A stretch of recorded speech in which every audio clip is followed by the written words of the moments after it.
اللہ تعالیٰ نے نا انسان کو پیدا ہی مشقت میں کیا، یہ مشقت میں ہے۔ رب فرماتے ہیں میں نے اس کی پیدائش ہی، اس کا خمیر ہی مشقت والا بنایا۔ اللہ کریم نے قرآن مجید میں فرمایا لَقَدْ خَلَقْنَا الْإِنسَانَ فِي کَبَدٍ، فرمایا بے شک ہم نے آدمی کو مشقت میں رہتا ہوا پیدا کیا ہے، پیدا ہی اس کو کبد کیا ہے، مشقت میں رہتا ہوا۔ اس نے مشقت کرنی، بچپن میں بھی مشقت۔ چلیں کچھ تھوڑا سا آپ کو سمجھانے کے لیے بات کر لیتے ہیں۔ پرائمری اسکول میں جانا کتنا مشقت کا کام تھا، ساری رات لوگ منصوبہ نہیں بناتے تھے سویرے چھٹی کرنے کا، وہ کتنی بڑی مشقت کا کام تھا۔ جب 3 مہینے کی چھٹیاں ہوتی تھیں تو وہ، اللہ کرے کوئی میں ایسا جملہ نہ بولوں، اساتذہ بڑے قابل احترام ہوتے ہیں، لیکن ہمارے جو استاد صاحب تھے نا وہ تو صرف ایک آدھ چیپٹر چھوڑتے تھے، باقی کہتے ساری کتابیں لکھ کے لے آنا۔ تو وہ جب وہ سبق دے رہے ہوتے تھے مشقت کا تو بندہ سوچتا تھا کہ چھٹیاں آرام کرنے ملیاں سن یا یہ والی مصیبت کرنے کو ملی تھی، جا چھٹیوں پہ رہے ہوتے تھے، مشقت بڑھ جاتی تھی۔ آج تو ان چیزوں پر ہنسی آتی ہے، مشقت، جد و جہد، ہر لمحے جد و جہد، اور ہر مشقت اپنے ٹائم پر مشقت ہوتی۔ آج آپ سے کہا جائے بہت سارے لوگوں سے پرائمری کا امتحان دینا ہے تو آپ کہیں گے بائیں ہاتھ کا کھیل ہے، بھئی اب بائیں ہاتھ کا کھیل ہے، تب نہیں تھا۔ اور جو آج پرائمری کر رہے ہیں ان کے لیے بھی آج بائیں ہاتھ کا کھیل نہیں۔ ہر مشقت اپنے وقت پر مشقت رہتی ہے۔ کسی وقت کسی چیز کا انتظام کرنا آپ کے لیے بڑا قابل تکلیف ہوتا ہے، آزمائش والا ہوتا ہے، بعد میں آپ سمجھتے ہیں کہ یہ تو کوئی مسئلہ ہی نہیں تھا۔ اللہ نے انسان کو مشقت، ہم نہ سکون ڈھونڈتے ہیں، بس ٹھیک ہے گھر بن گیا، بس ٹھیک ہے اب میں نے بچے پال لیے، بس ٹھیک ہے۔ او بھائی تو نے آگے بڑھنا ہے، تو نے مشقت کرنی ہے، جد و جہد میں رہنا ہے، وقت فرصت ہے کہاں، کام ابھی باقی ہے، نور توحید کا اتمام ابھی باقی ہے۔ یاد رکھیں اگر آج جوانی ہے تو بڑھاپا آئے گا، آج اگر صحت بالکل ٹھیک ہے تو آہستہ آہستہ خدا نخواستہ قوا اور اعصاب کمزور ہونے لگتے ہیں۔ ہمیں نا ذہنی طور پر تیار رہنا ہے۔ لوگ کہتے ہیں جناب پتہ نہیں میں بڑا پریشان ہوں، ایک مشکل ختم ہوتی ہے دوسری شروع ہو جاتی ہے۔ میں نے کہا یہ مشکل نہیں، یہی تو مزہ ہے زندگی کا۔ اللہ کہتا ہے میں نے تجھے مشقت میں پیدا کیا ہے، اور تو کہتا ہے کہ آسانی ہو جائے۔ اب یہ تو نہیں نہ ہوگا، جس نے جیسا پیدا کیا ہے بات تو اس قادر مطلق کی چلے گی، تیری نہیں چلے گی جب اس نے پیدا ہی مشقت میں کیا ہے۔ حضرت زید بن ارقم رضی اللہ تعالیٰ عنہ بیمار تھے، یہ ذرا بات سننا میرے کریم کی۔ اللہ کے پیارے حبیب علیہ السلام تیمارداری کے لیے تشریف لے گئے تو حضور سید عالم علیہ السلام نے جا کر جناب زید بن ارقم کی طبیعت کو دیکھا تو کمزوری تھی اور وہ پریشان بھی تھے۔ تو حضور علیہ السلام کو اللہ تعالیٰ نے غیب کے خزانوں کی کنجیاں عطا فرمائی ہیں۔ قریب مسکرا کے فرمانے لگے زید اس بیماری سے پریشان نہ ہو، اس سے تو آپ نے ٹھیک ہو جانا ہے۔ اس روایت پر خاص غور کرنا کیا کہہ رہا ہوں، فرمایا اس سے آپ نے پریشان نہیں ہونا، اس سے تو آپ نے ٹھیک ہو جانا ہے، مسئلہ ہی نہیں۔ ہاں اس کے بعد ایک وقت آئے گا آپ کی آنکھوں کی بینائی رخصت ہو جائے گی اور عمر بھی آپ کی لمبی ہوگی، یعنی ایک بڑھاپا، ایک نظر چلی جائے گی۔ اب آپ یہاں غور کریں سرکار تربیت کیا کر رہے ہیں۔ حضور فرما رہے ہیں یہ جو مشکل ہے یہ تو گزرنے والی ہے، اس کے بعد جو مشکل آنے والی ہے وہ اس سے بڑی ہے۔ فرمایا زید اس کے بعد آپ کی بینائی چلی جائے گی اور عمر بھی لمبی ہوگی، تو بتائیے اس وقت کیا کریں گے۔ تو حضرت زید بن ارقم رضی اللہ تعالیٰ عنہ عرض کرنے لگے یا رسول اللہ میں اللہ کی رضا پر ثواب کی نیت سے صبر کروں گا۔ معنی کیا ہے، دکھ قبول محمد بخشا راضی رہن پیارے۔ ٹھیک ہے اگر بینائی جائے گی اور بڑھاپا آئے گا تو قبول کریں گے، رب کی رضا کے لیے ثواب کی نیت سے صبر کریں گے۔ ایسے بھی کبھی دنیا میں میدان لگتے ہوں گے کہ بیماری آئے گی، بتایا جا رہا ہے اور پوچھا جا رہا ہے کہ تو کیا کرے گا، تو بتا رہے یا رسول اللہ صبر کروں گا، تو نتیجہ بھی وہیں بیان ہو رہا ہے، یعنی سارا سودا نقد و نقد۔ اسی وقت ہتھیلی پہ سرسوں جم رہی ہے، حضور نے فرمایا کیا کرو گے؟ یا رسول اللہ صبر کروں گا اللہ کی رضا کے لیے، ثواب کی نیت سے۔ تو حضور فرمانے لگے اگر تو صبر کرے گا تو پھر نتیجہ سن، اللہ تجھ سے حساب نہیں لے گا، بغیر حساب ہی جنت عطا کر دے گا۔ وہ میرے بھائی ایک مشکل سے آپ گزر گئے، اب آپ کو اگلی مشکل کے لیے تیار رہنا ہے۔ بدر ہو گیا، معرکہ بدر ہو گیا، بہت بڑی کامیابی سمیٹ کے مسلمان لوٹ آئے، پورے کفر پر دھاک بیٹھ گئی، بڑے بڑے موٹے کافر سارے بدر میں مارے گئے، ابو جہل مارا گیا، عتبہ عتیبہ مارے گئے، چوٹی کے کافر مارے گئے، تو کیا اس کے بعد پھر معاملہ ختم ہو گیا؟ اتنی بڑی فتح سمیٹ کر مسلمان آئے، لیکن تھوڑے ہی عرصے کے بعد احد میں جانا پڑا۔ بھئی آپ تو فتح یاب ہو گئے، کامران ہو گئے، اور اس وقت 313 تھے، اب تو 1000 تعداد ہو گئی، لیکن اس کے بعد جو مشکل آئی اس سے بڑی آئی۔ 70 صحابہ شہید ہوئے، سعد بن ربیع شہید ہوئے، حضرت عبداللہ بن جہش شہید ہوئے، حضرت امیر حمزہ کا سارا وجود کاٹ دیا گیا، آنکھیں نکال دی گئیں، ہونٹ کاٹ دیے گئے۔ اس کے بعد جو مشکل آئی اس سے بڑی تھی، صبر سے برداشت کی۔ حالات ٹھیک ہو گئے؟ نہیں، خندق تیار ہے، معرکہ تیار ہے، اور قحط کا زمانہ اور کڑاکے کی سردی، بھوک کا یہ عالم کے لوگوں نے پیڑ پہ پتھر باندھ لیے، لیکن خندق کھودنی ہے، میدان میں رہنا ہے۔ یہ معاملہ ختم ہوا تو کیا بات دب گئی؟ عمرے کے لیے گئے تو انہوں نے حدیبیہ میں روک لیا۔ اب کیا یہاں معاملہ رکا؟ نہیں، پھر فتح مکہ کی باری آئی، پھر تبوک۔ میرے رسول پاک علیہ الصلوۃ والسلام نے پوری دنیا پر اسلام کا جھنڈا لہرا دیا۔ کہاں کہاں تک اسلامی سلطنت پہنچ گئی۔ جناب عمر کے زمانے میں وہ قادسیہ کے علاقے، روم، ایران، تو کیا قربانیاں ختم ہو گئیں؟ بس طاقت آ گئی، قوت آ گئی، ہمت آ گئی، ہزاروں علاقے زیر نگیں آ گئے، ختم ہو گیا معاملہ؟ نہیں، جناب عمر شہید ہوئے، پھر حضرت عثمان شہید ہوئے، حضرت علی نے 9 سال یا 13 سال کی عمر میں جہاد شروع کیا تھا، عمر میدانوں میں گزری، پھر مولا علی شہید ہوئے۔ اب کیا آسانی ہو گئی، آسودگی ہو گئی؟ نہیں، یہاں تو باریاں ہیں امتحان دینے کی۔ امام حسن کی باری آئی تو زہر دے دیا گیا، انتڑیاں کٹ کٹ کے گرنے لگیں، اور حسن ابن علی کا جب جنازہ اٹھا تو سب سے زیادہ رو رو کے پلو سید عائشہ صدیقہ کا بھیگ گیا، اور جو سب سے زیادہ ستاتا تھا مروان، وہ بھی ایک نکر میں کھڑا ہو کے رونے لگا۔ تو کسی نے کہا ساری زندگی تو نے فاطمہ کے بیٹے کو ستایا ہے، ظالم آج روتا کیوں ہے؟ کہنے لگا میری مخالفت اپنے جگہ پر، جو اٹھ کے جا رہا ہے وہ رسول پاک کا مکمل نمونہ تھا۔ اس میں کوئی شک نہیں کہ صبر، رضا، استقامت، حسن عمل، حسن کردار، اخلاق عظیم، یہ ختم تھے۔ تو یہ امتحان تو جاری رہا۔ امام حسین کی باری آئی، چھوٹے تھے، زیادہ لاڈلے تھے، زیادہ پیارے تھے۔ کچھ لوگ ایک کا لاڈ دیکھتے ہیں، کچھ کئیوں کے لاڈ دیکھتے ہیں۔ نانا کا بھی لاڈ دیکھا، اور والدہ کا بھی دیکھا، والد کا بھی دیکھا، بہنوں کا بھی دیکھا، بڑے بھائی کا بھی دیکھا۔ حسین سب سے لاڈلے تھے۔ حسن کی بھی کیا بات ہے، امام علی مقام کی کیا بات، پر امام حسین سب کے لاڈلے تھے۔ لیکن جب امتحان دینے کی باری کربلا میں آئی تو اکیلے کھڑے تھے، نہ پشت پر نانا،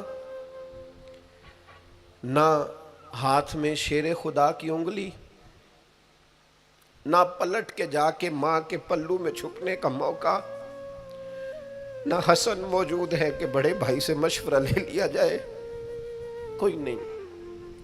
یہ کون ہے اٹا ہوا غبار میں اٹا ہوا؟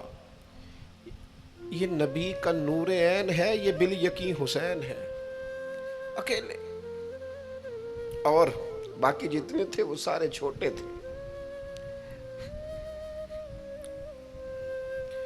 وہ بڑا مشکل کام ہو جاتا ہے جب آپ سب سے بڑے ہو جائیں اور صرف آپ کو تسلی دینی ہے، صرف آپ کو دوسروں کو سنبھالنا ہے، وہ بڑا مشکل مرحلہ ہوتا ہے۔ لیکن امام حسین نے اس مشکل مرحلے کو اس طرح گزارا کہ وہ بڑے تھے نا، بس اتنا کہوں گا کہ حسین وہاں پر شکر کرتے تھے جہاں پر صبر مشکل تھا، وہاں پر شکر کرتے تھے جہاں پر صبر مشکل تھا، جہاں صبر مشکل سے ہوتا ہے وہ وہاں گردن جھکا کے کہتے تھے آمنا وصدقنا، ٹھیک ہے دکھ قبول محمد بخشا، بس راضی رہن پیارے۔ آپ اس بات کو یاد رکھیں اور اس کو اچھی طرح سمجھ لیں کہ آپ جب تک مزاج مشقت کا نہیں بناتے، ایک کے بعد دوسری، دوسری کے بعد تیسری، تیسری کے بعد چوتھی مشقت راہ دیکھ رہے ہیں، اور جو مشقتوں کے عادی نہیں وہ پھر پچھلی صفوں میں ہے، جو مشقتوں کے عادی نہیں وہ پھر کسی صورت بھی نہ نام بنا سکتے ہیں نہ کام کر سکتے ہیں۔ جس کو آرام کرنا ہے، جس کو سکون سے سونا ہے، وہ منزل نہیں پا سکتا۔ آپ کو آگے بڑھنا ہے، آپ کو جد و جہد کرنی ہے، آپ کو کوشش کرنی ہے، آپ کو باہمت رہنا ہے۔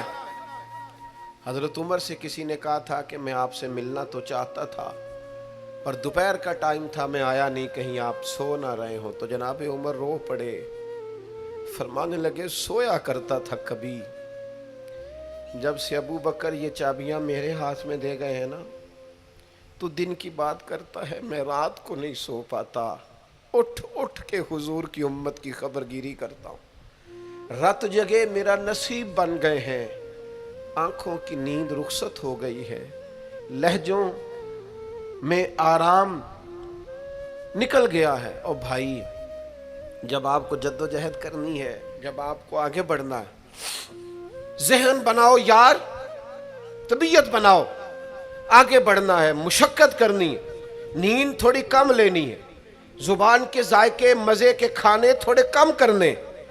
ہم نے اپنی مرضی سے وہ لیٹے ہیں، وہ آرام کر رہے ہیں، اس سے تھوڑا اٹھ کر سوچنا۔ امام علی مقام کا پیغام یہ ہے کہ تو بڑا تب بنے گا جب تیری زندگی محنت والی، کوشش والی، جد و جہد والی ہوگی۔ اور پھر اس کے بعد کیا کرنا ہے؟ ایک کوشش کرنی ہے، اس کے بعد اگلا کام یہ ہے کہ جہاں رب رکھے نا وہاں رہنا بھی ہے، اس کی رضا پہ۔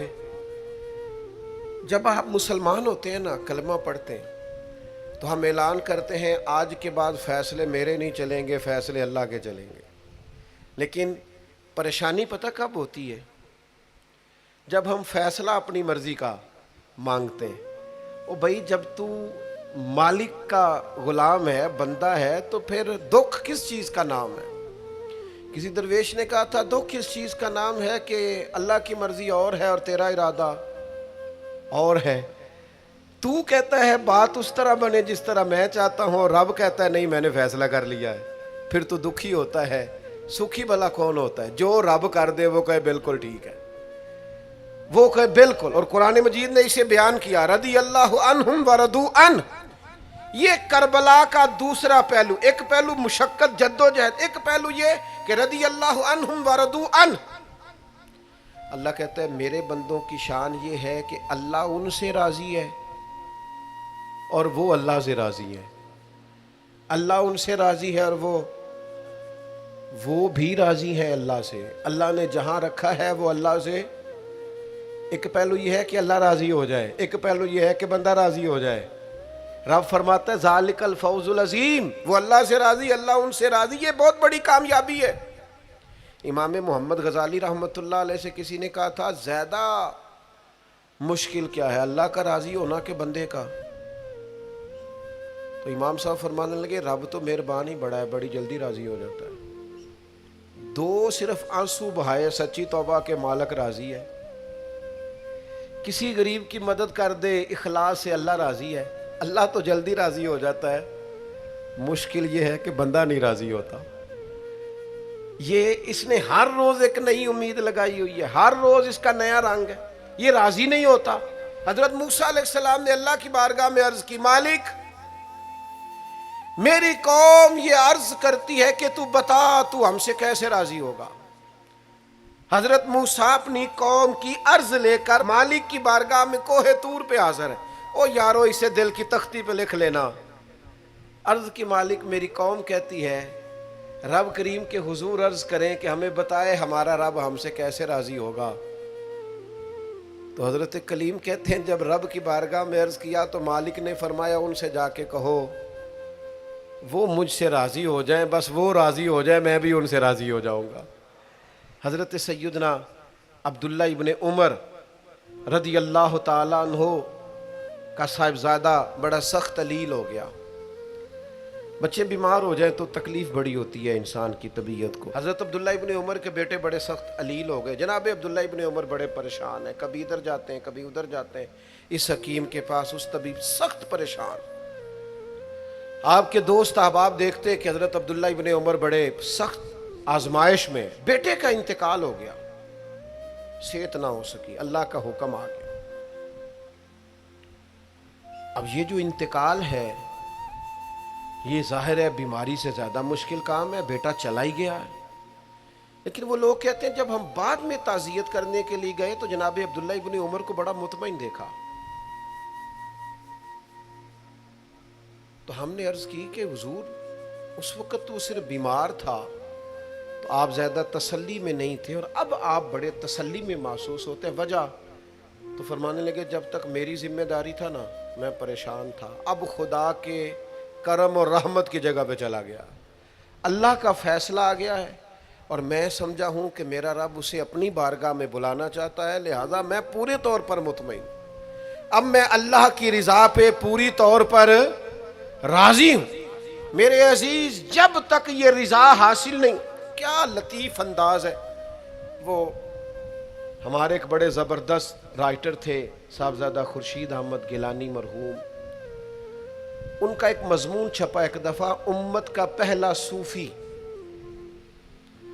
تو وہ ٹائٹل دیکھ کر مجھے بڑی تجسس ہوا کہ کس کو, چونکہ ہم صوفیاء کی جماعت ہیں, کس بزرگ کا تذکرہ کیا انہوں نے, امت کا سب سے پہلا صوفی. تو جب مضمون کھولا تو امت کا سب سے پہلا صوفی انہوں نے جناب صدیق اکبر کو قرار دیا. فرمایا یہ پہلے درویش ہیں اس امت کے, حضرت ابو بکر صدیق. حضرت ابو بکر صدیق علیل ہو گئے, بیمار ہو گئے, تو یہ دیکھیے ذرا ان کا انداز تصوف. تو یار دوست پتہ لینے گئے تو ایک روٹین ہوتی ہے نا, جب لوگ تیمارداری کرنے جاتے ہیں تو کہتے ہیں کسی ڈاکٹر کو دکھایا ہے. سب لوگ آپ کے گرد بیٹھے ہیں تو کہنے لگے ابو بکر طبیب کو دکھایا ہے؟ فرمانے لگے ہاں طبیب دیکھ گیا ہے اور طبیب دیکھتا رہتا ہے. تو کہا پھر طبیب نے کیا کہا ہے؟ کہنے لگے طبیب نے کہا فعال لما یرید. طبیب نے کہا ہے بھئی جو میں چاہتا ہوں نا وہ میں کر دیا کرتا ہوں, جو میرا ارادہ ہوتا ہے پھر وہ میں کر دیتا ہوں. وہ طبیب مجھے کہہ گیا ہے, لہذا جو اس کا ارادہ ہونا ہے اس نے. اب وہ جو ارد گرد بیٹھے تھے وہ بھی تو صحابہ تھے نا, اس باریک بات کو فوراً سمجھ گئے, کہنے لگے اللہ تجھے جزا عطا کرے. او یارو تھوڑے دن اگر سکھ سے جینا چاہتے ہو تو ایک ہی علاج ہے, ایک ہی, مالک کی رضا میں راضی رہو. نہ سمجھ آئے تو پھر کربلا والے امام حسین کی طرف دیکھنا, وہ نانا کے کندھوں پہ تھے پھر بھی بڑے خوش تھے, وہ ماں کی گود میں تھے پھر بھی بڑے خوش تھے, شیر خدا کی باہوں میں تھے پھر بھی بڑے خوش تھے, حسن کے ساتھ سفر حج پہ تو بھی بڑے راضی تھے. اور جس دن رجب کے مہینے میں مدینہ چھوڑ رہے تھے تو اس دن بھی کہہ رہے تھے مالک میں تیری رضا پہ راضی ہوں.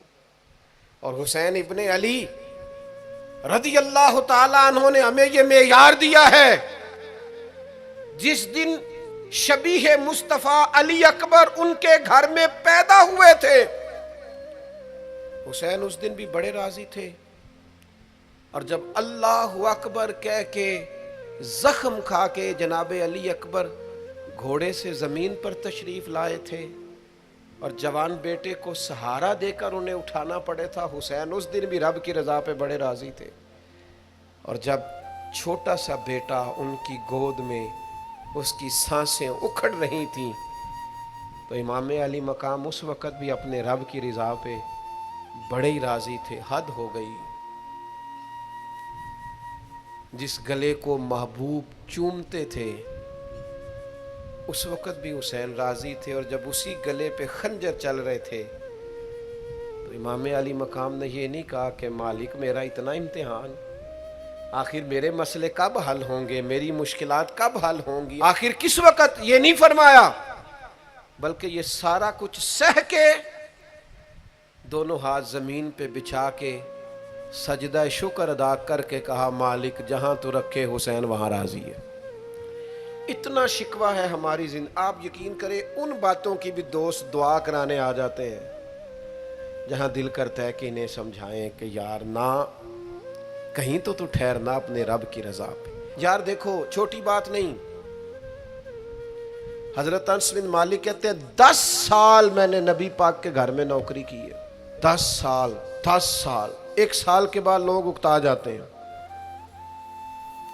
سارا پتہ چل جاتا ہے، اس کے بعد وہ چاہتے نہیں رہتی، بندہ پرانا ہو جاتا ہے، اکرام احترام اللہ ماشاءاللہ وہ نہیں رہتا۔ فرماتے ہیں 10 سال حضور کے گھر میں نوکری کی، پورے 10 سال ایک دفعہ بھی رسول پاک نے اف نہیں کہا۔ فرماتے ہیں ایسا نہیں کہ کبھی کوئی ایسی بات نہیں ہوئی جس سے حضور ناراض ہو، کئی دفعہ ایسے موقع آئے، حضور نے کسی کام سے بھیجا، میں جا کے بچوں کے ساتھ کھیلنے لگا، محبوب آئے، میں ڈر گیا، لیکن حضور نے کچھ بھی نہیں کہا، مسکرا کے فرمایا تمہیں کام بھیجا تھا کر کے کیوں نہیں آئے؟ او یار آپ ٹھہریں تو صحیح، استقامت تو ہو، ذرا ذرا سی بات پہ بلبلا اٹھنا، تڑپ جانا، ہر چیز سے الجھ جانا، یہ بندہ مومن کی شان نہیں۔ طاقتور زندگی گزارو، طاقتور، ایک تو یہ کہ مشقت کرنی ہے، دوسرا اللہ کی رضا پہ راضی رہنا، اور تیسری بات یہ سوچیں کبھی ذاتی قسم کی نہیں بنانی، سوچیں ملی قسم کی، قومی آفاقی سوچیں۔ اتنے دوست ہماری خانقاہ سے وابستہ ہیں، یہاں کسی آستانے سے وابستہ ہیں، کچھ ہمارے پاس مدرسے میں پڑھتے ہیں، کہیں بھی آپ پڑھتے ہیں، آپ کی سوچیں جب تک ملی اور قومی نہیں ہوتی، آپ بہت زیادہ بھی باصلاحیت ہیں تو آپ کوئی کردار نہیں ادا کر سکتے۔ آپ کو اللہ نے جو صلاحیت دی ہے وہ دین کے لیے خرچ کریں، کوئی بھی صلاحیت ہے آپ کی، عزیز وسیع الظرفی وسیع المشرب، آپ اپنی صلاحیت سے قومی فائدہ کریں۔ آپ کیا مطلب ملی باتیں، چھوٹی باتیں، چھوٹا سا ذہن، چھوٹی سی بات، آپ وسیع بات کریں۔ امام بخاری لکھ گئے، ایک مخصوص فقہ کے مقلد تھے امام صاحب، لیکن انہوں نے بخاری میں یہ رنگ نہیں اختیار کیا کہ جو کسی اور مسلک پر چیزیں دلائل کرتی ہیں، فقہ کے مسلک کی بات کر رہا ہوں، کسی اور مشرب پر تو میں نے لینی نہیں۔ انہوں نے کام کیے تو قومی سطح کے کیے، چھوٹے چھوٹے ذہن، چھوٹی چھوٹی باتیں۔ ہمارا ہی مدرسہ نہیں، دنیا میں مدرسے، ہماری خانقاہ نہیں، دنیا میں خانقاہیں۔ ہم اگر ایک دوسرے سے لوگوں کو توڑنے لگیں گے تو ملی کام نہیں ہوگا۔ ہم گھر نہیں بنانا چاہتے، ہم رسول اللہ کا دین تعمیر کرنا چاہتے ہیں، دین اس امت کے اندر لانا چاہتے ہیں، نافذ کرنا چاہتے ہیں۔ تو ہم تو تھوڑے سے لوگ ہیں کام کرنے والے جو پوری دنیا میں کام کر رہے ہیں، کہیں بھی کوئی کام کر رہا ہے، ہم نبی پاک کا دین لانا چاہتے ہیں تو ہم تو ہر ایک کو سپورٹ کرتے ہیں، جو تھوڑا سا بھی کام کر رہا ہے اسے سپورٹ کرتے ہیں۔ میری آپ سے گزارش ہے، جس کاز کے لیے امام حسین نے جان دی تھی نا، اس کاز پر کام کرنے کی ضرورت ہے۔ اب کیا کرنے کی ضرورت ہے؟ اب وہ پیغام جو امام علی مقام کا پیغام ہے، دین کے لیے کام کریں، بے حیائی کے خلاف، عریانی کے خلاف، بے دین قوتوں کے خلاف، لوگوں کو سکون ملے گا، انہیں قائل کریں کہ سکون تمہیں نماز میں ملے گا، عبادت میں ملے گا، دیانتداری میں سکون ہے، قناعت میں سکون ہے، عزت نفس اور خودداری میں جو تمہارے لیے اللہ نے رکھا ہے اس میں سکون ہے۔ لوٹ کے کھاؤ گے تو سکون نہیں ملے گا۔ میرے بھائی، اس سارے پیغام کو عام کرنے کی ضرورت ہے، پھیل جائیں دنیا میں، اور جس طرح اپنے حق میں لوگوں کو قائل کرتے ہو نا، کو مجبوری بن جائے، اس طرح لوگوں کو دین کے حق میں قائل کریں۔ منت کر کے بے نمازی کو نمازی کریں، منت کر کے جو دین سے دور ہے اسے دین کے قریب کریں۔ آپ کوشش کریں کہ فروغ دین ہو، جہاں مسجد نہیں تعمیر مسجد میں کردار ادا کریں۔ اپنے لہجوں سے ہر تھکاوٹ اتار کے آگے بڑھو، ملی قومی سوچیں پیدا کرو۔ ہم نے اس وطن کو بھی تعمیر کرنا ہے، دین کے لیے ہم نے اپنے آپ کو پیش کرنا ہے جس حد تک ہو سکے۔ اور دین کی تبلیغ کا سب سے بہترین طریقہ یہ ہے، امام جعفر صادق سے کسی نے کہا تھا میں دین کی تبلیغ کرنا چاہتا ہوں، کیا کروں؟ پیغام امام حسین کانفرنس میں بات ختم کرتے وقت امام حسین کے پوتے کی بات سنا رہا ہوں، کہا حضور دین کی تبلیغ کرنا چاہتا ہوں، کیا کروں؟ فرمانے لگے دین پہ عمل کرنا شروع کر دے، یہ دین کی تبلیغ۔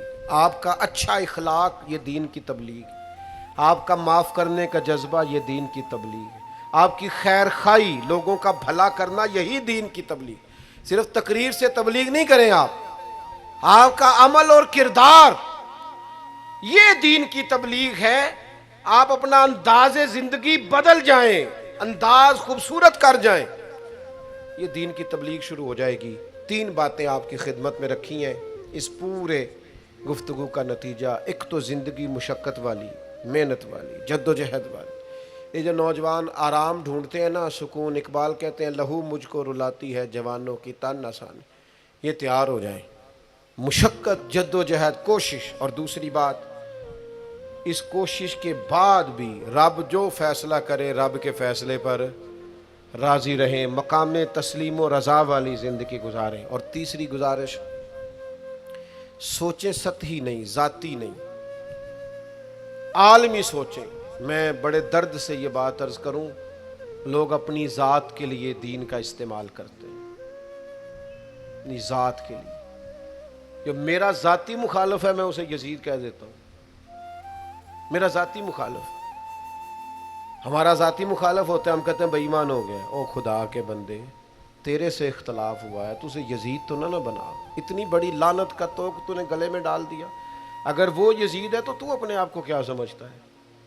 اپنا پھر تو نے درجہ کیا بنا؟ اتنی جلدی نہیں، قومی سوچیں پیدا کریں، کوشش کریں کہ آپ ملی کام کریں، آپ لوگوں کو جوڑیں۔ آفاقی تعلیمات ہیں اسلام کی، ان آفاقی تعلیمات میں آپ اپنا وقت گزاریں گے تو آپ محسوس کریں گے زندگی بڑی خوبصورت ہو گئی۔